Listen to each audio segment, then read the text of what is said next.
Em 1922, quando o túmulo de Tutancâmon foi finalmente aberto no Vale dos Reis, o mundo ficou hipnotizado. Ouro por todos os lados, máscaras, tronos, joias, símbolos de um poder quase divino.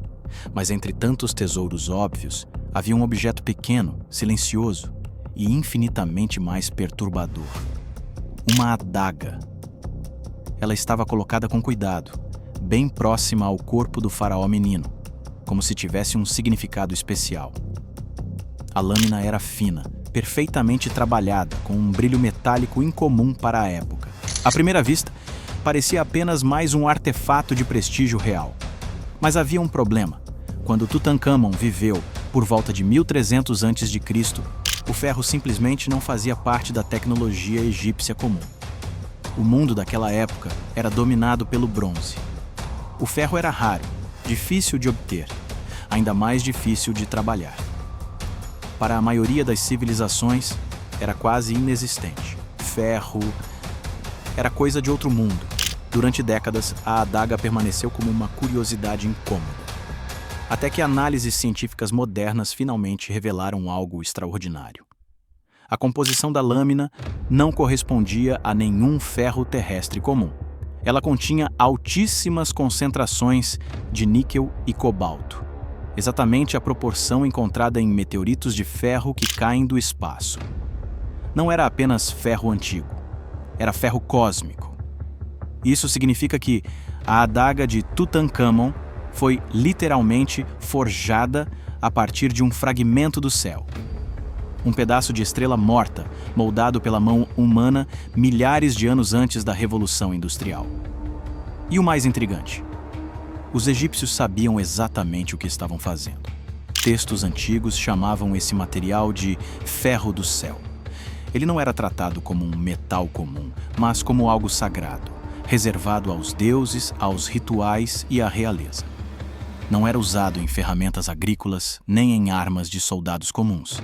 Era um símbolo de poder divino, de ligação direta com o cosmos. Agora, pare um instante e pense.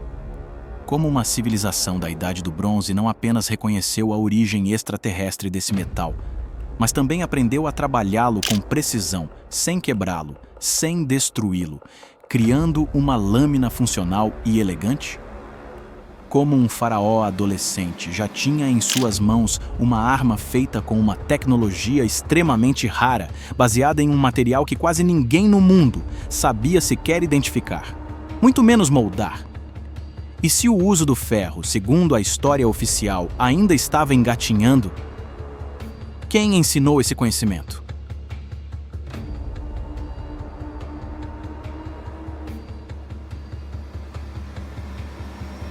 Vamos voltar ainda mais no tempo. Antes das pirâmides. Antes dos grandes faraós. Antes mesmo do Egito se tornar o Egito que conhecemos. Séculos antes desse brilho surgir às margens do Nilo, existia um antigo cemitério pré-dinástico chamado Gerzé. À primeira vista, nada ali parecia extraordinário. Túmulos simples, objetos cotidianos. Entre eles, pequenas miçangas, contas de colar discretas, quase insignificantes. Pareciam apenas enfeites primitivos. Até que alguém resolveu olhar mais de perto. Quando os cientistas analisaram o material dessas miçangas, o resultado foi perturbador. A composição química não correspondia a nenhum metal trabalhado naturalmente na Terra. O ferro apresentava altíssimos níveis de níquel, além de uma estrutura cristalina incompatível com minérios terrestres. Era a assinatura inconfundível de um meteorito. Essas pequenas contas, enterradas com mortos anônimos de um passado remoto, vieram do céu. E então vem o dado que realmente quebra tudo. As miçangas de Gerzé são datadas de aproximadamente 3400 a.C. Isso é mais de 1000 anos antes do início oficial da Idade do Ferro, segundo qualquer cronologia histórica aceita. 1000 anos antes de o ferro ser dominado, fundido, forjado ou sequer compreendido como material utilizável. E ainda assim, ali estavam elas, não fundidas, porque isso seria impossível com a tecnologia da época, mas marteladas. Os artesãos antigos pegaram fragmentos de ferro meteórico, bateram neles cuidadosamente até transformá-los em finíssimas lâminas, depois enroladas em pequenos tubos usados como joias.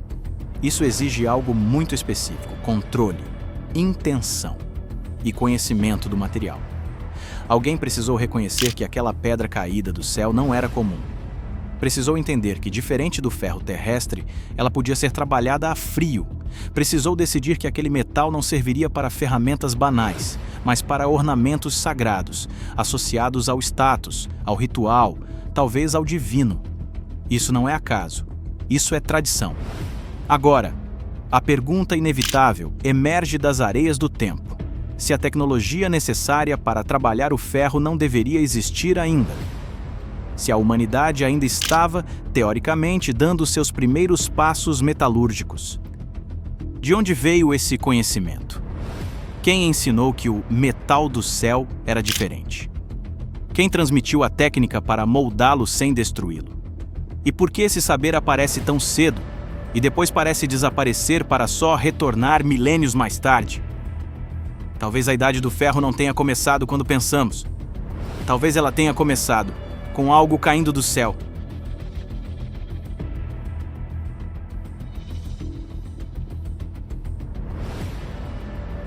Em 1963, na Espanha, arqueólogos fizeram uma descoberta que mudaria silenciosamente a compreensão da Europa pré-histórica: o chamado Tesouro de Vilhena.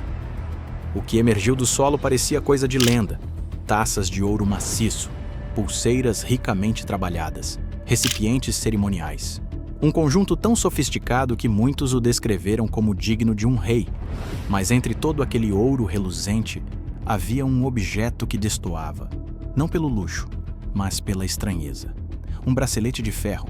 À primeira vista parecia um detalhe menor. Ouro sempre chamou mais atenção do que ferro. Mas, justamente por isso, o bracelete levantou suspeitas. Por que incluir ferro em um tesouro tão prestigioso em uma época em que o ouro era claramente o símbolo máximo de poder?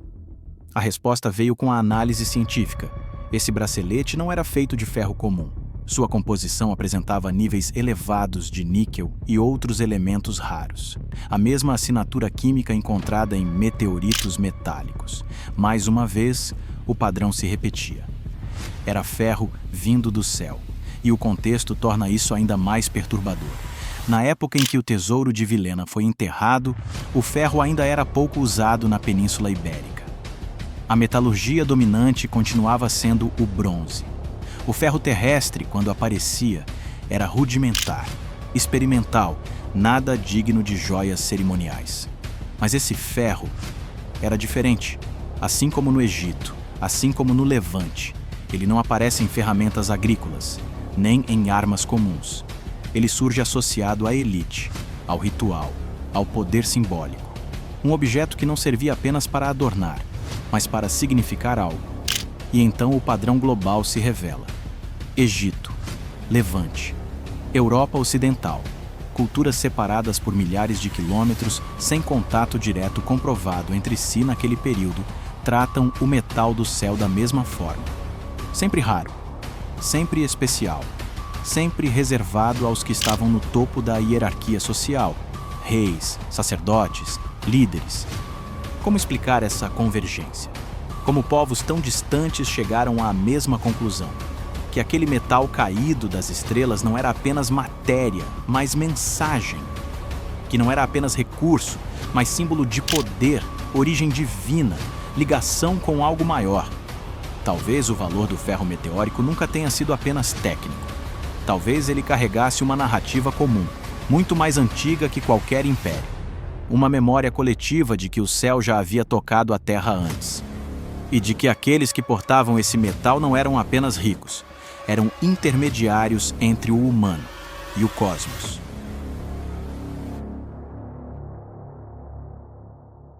Quando a gente sai dos livros e olha para os objetos, a história começa, mais uma vez, a falhar.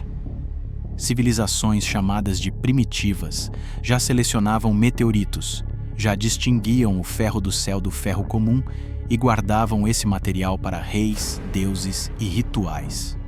Para você, isso é apenas coincidência simbólica? Me diz aqui nos comentários qual desses 3 objetos mais te fez duvidar da versão oficial da história. Você ainda acha que a história não esconde nada? Porque aqui é justamente onde a história começa a falhar.